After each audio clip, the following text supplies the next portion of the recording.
Hello everybody, my name is Alan Grogan and I'm here today from Avanade to talk to you about digital ethics. I'm joined by my colleague Dr. Leah El-Samraji. Leah is the AI and IoT leader for Avanade Europe and I am the data platform modernization leader also across Avanade Europe. So let's get started.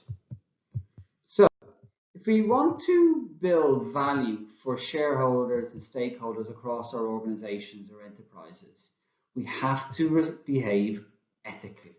Because now more than ever, people want to engage with, live with, be employed with, recommend people to organizations that behave responsibly and ethically. You see, over the past few decades, technology has risen and it's driven us far faster forward than we could have ever imagined. And because of all that innovation and pace of change, there have been, well, it's quite obvious to me, there has been a pace of change that hasn't considered the consequences of that speed and rate of change. Now, digital ethics as a subject, as a topic, has arisen. And it's all about being a system of values and moral principles for the control of digital interactions between people, business, and things. As we look at what drives profit, well, all the research that I've ever written and all the projects that I've ever undertaken over my long career has pointed to two things: customer loyalty and customer trust thereof. As an employee, my engagement is based hugely upon my loyalty to the organization, and that is dependent upon the trust I place in that organization. So let's boil it down. As an organization, as an enterprise, to be trusted, you need to show three things. You need to show empathy, you need to take responsibility for your actions, and you also finally need to display a huge level of competency in your chosen subject matter area. So it's all about promoting trust, digital ethics. Gartner defines digital ethics very similarly as a system of values and moral principles for the conduct of electronic interactions. Please feel free and take the time to read their fantastic research on this subject. So you might then think that digital ethics is more like security, control, or some level of governance and compliance or oversight. Well, it's not. It's more actually related to an interdiscipline across three core areas, and those areas being risk, product, and marketing. So digital ethics by design is supporting us to have a sound value proposition and the ongoing method or messaging around how we communicate that to build that level of trust. So who has been helping us to date getting this message across and looking over our shoulder? We would have thought it might be maybe a risk manager if you're working in a medium or large organization. Maybe in a small organization, you'd be looking to senior management to do so. Well, the problem has been to date, based upon our perception and our research, that the regulatory and market and technology angles have basically placed too much burden, too much pressure on risk managers to look at, are we ethically using the technologies we are innovating with? On a regulatory angle, regulators are clearly define rules, boundaries that risk managers work against. But now those areas, risk managers are being asked to look at more things like customer outcomes. And that has them working very hard to understand, well, are the things we're designing via technology or supported by technology helping drive those needed customer outcomes? That's quite difficult. Secondly, the market angle has been changing from more metric based, where you define risks clearly on things like KPIs, and they've moved further to utilize technologies that play a far greater role in assessing, if you might hear the word nowcasting, on those customer journeys, dropout satisfaction levels and experiences. It's again placing huge burden and pressure and excitement, might I say, on risk managers to evolve the role. And then finally, within technology, risk managers again are being distracted somewhat positively by the adoption of greater, more advanced technologies to help them do their job. So when do they actually have time to look over their shoulder, to look over my shoulder, to look over your shoulder, to make sure the projects we are developing, the data we're exploiting, is all being done in an ethical manner? So let's look and build upon that. Another reason why digital ethics is so important is when you then look at the fallout from that could be caused. So the fallout today from security and data privacy breaches will pale in comparison to any ethical lapses that your organization has when deploying technologies across your organization. Now, I'm sure I've gotten your attention now, and I'm going to hand over to Leah, who's going to go through an actual ethical framework, a digital ethical framework, and examples of how other organizations have deployed them. Thank you. Over to you, Leah. Hi everyone, I'm Leah Al-Samarji. I'm leading the AI and IoT offering for Avanade Europe. Joined Avanade a year ago to help and support our clients across industry to build AI solution, not only efficient one, but also responsible one at scale. Prior to Avanade, I worked for Societe Generale for 5 years, where I led the AI tribe, and basically I have a PhD in cybersecurity and computer science. So to get back to our subject, digital ethics, what are the 4 key pillars actually for digital ethics? First, fair and inclusive. Of course, any data or AI model or solution that you want to build should not discriminate between people, should not segregate or exclude some population or category of human beings. It should preserve the dignity of humans as well as complies with privacy and security laws. Then we have a human accountability. We need actually, like when you discuss with a virtual assistant or a chatbot, it's true that it's not always like compassion with us. So we need actually that this solution, this intelligence solution, to be to have some empathy, to know that we are frustrated, we are in an urgent situation, to act as if I had a human being actually in front of me. Otherwise, it won't be adapted and won't be like really accepted by the clients or by the employees. Trustworthy. So trust is really an important subject, and we're seeing a lot of people actually, more and more clients and customers are looking to have like a trustworthy solution, meaning that the customer are looking for more and more transparency. They want to know exactly the correct information at the correct time. If I'm an insurer, for instance, and I'm like with machine learning, I'm scoring the let's say the loans demands of a certain customer, a potential customer, and if like let's say the answer says no, we shouldn't actually be working or giving any loans for this customer, then definitely we need to be able to explain why did the AI model decide so. So transparency is key. And last but not least, adaptable. So of course, the culture, the principles actually of the human being are changing over time. So we need that solution to be adaptable. We need digital ethics actually to be adaptable with the culture, with the evolution actually of the human. And of course, to be auditable when needed.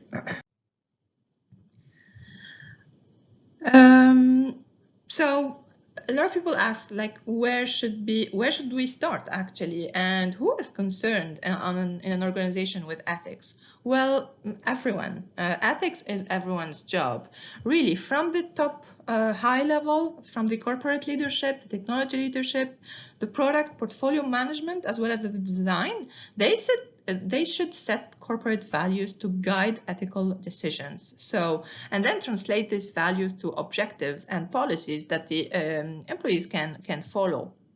And of course, allocate resources to support values and ethics, because I mean, this is something additional that companies maybe not used to do. So we need to get some resources free to concentrate on this. And of course, consider all stakeholders, apply ethical guidelines to design as well. Then, in the cycle of the project, we definitely need to include diverse stakeholders, ensure ethical reviews whenever we deliver, actually. And then, once delivered and once the solution is at production, we need to track, we need to monitor the outcomes and report the ethical performance. Like, is my solution still discriminating? Is it like really including everyone and every type of human beings, actually? And of course, audit, very important. We need to get an audit, digital ethics processes and controls. We're seeing more and more, actually, chief ethical officer in the company. So this is something that is going to happen heavily in the future years, months, I would say also. So be prepared. Let me take you through some examples, actually, of where and how did we implemented ethical solution, and how can it be implemented, actually.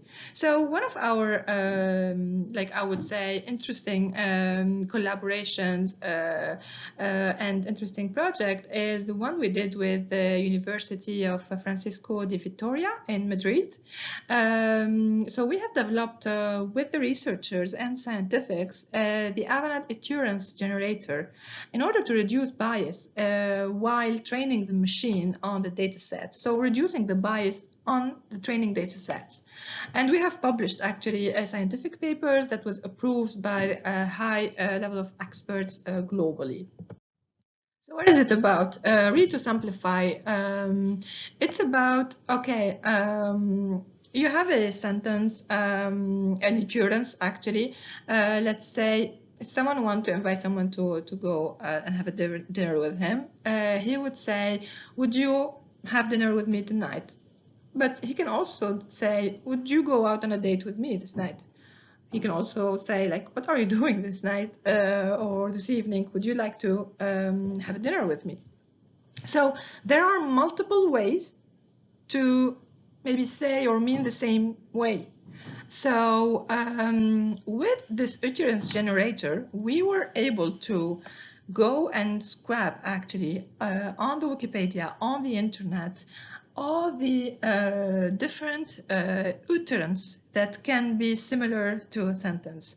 So this is something that is very helpful, because when we build actually a data set for that machine to train, if the data set is not diverse, if the data set is not really including everyone, then the machine will be discriminating actually and will be not inclusive. So, I mean, the machine, it does whatever we ask it to do, actually. So this is why it's so important to get as much diversity and remove as much bias as we can on the training data set. To get to another example, so this is one of our HNPS, actually, a client.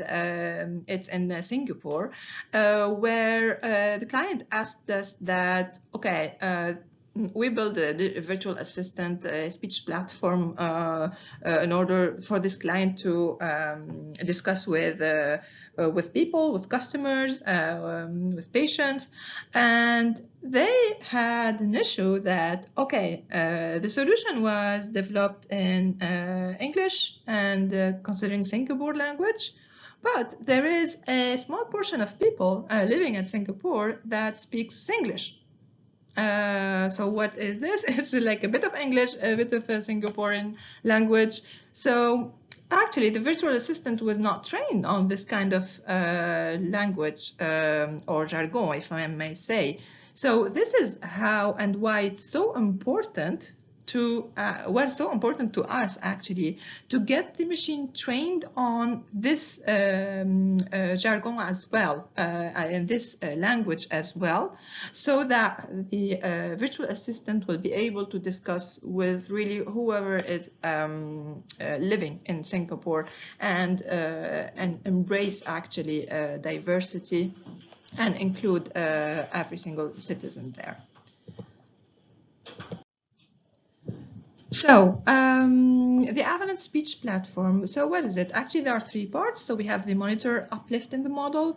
We have an analyzer that will go and analyze the gaps in model and add language-specific audio snippets. So if you see this graphs, actually, you see that the accuracy by training iteration can get higher if we train the model more and more on more diverse model. And at the left top, you can see how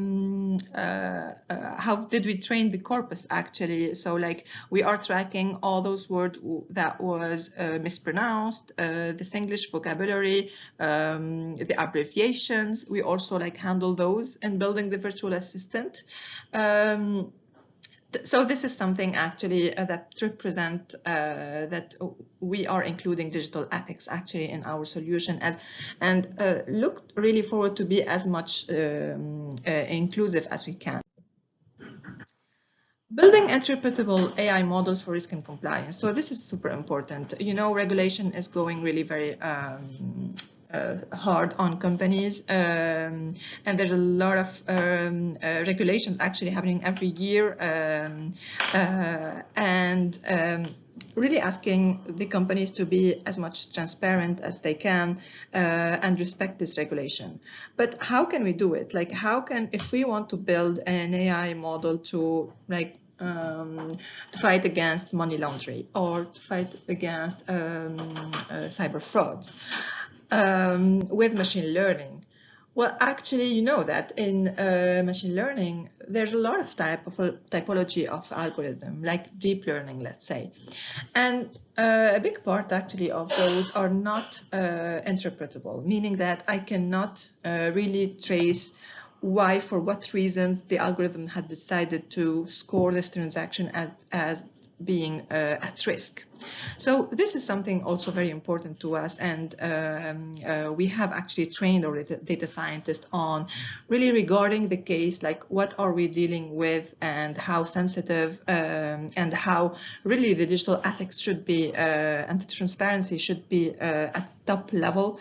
They are able to really pick and choose the better or the best algorithm to develop for a client, respecting transparency and respecting the interpretability.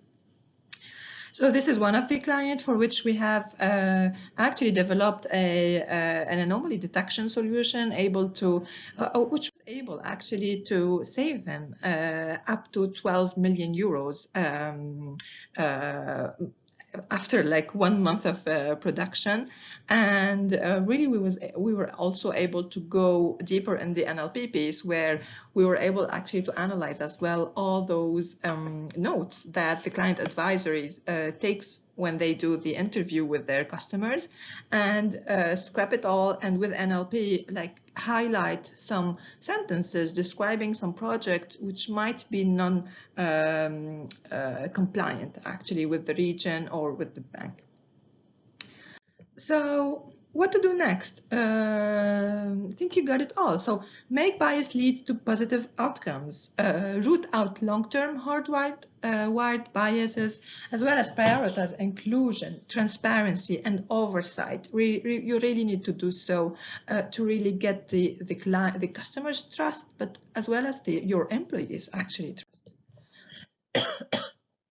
So in summary, digital ethics is everyone's job again. Organizations should be as inclusive as possible. And we really need the leaderships from the very top to be convinced in this and to push actually this kind of programs into companies. And we, Avanade and Databricks, are more than happy to support you on this journey.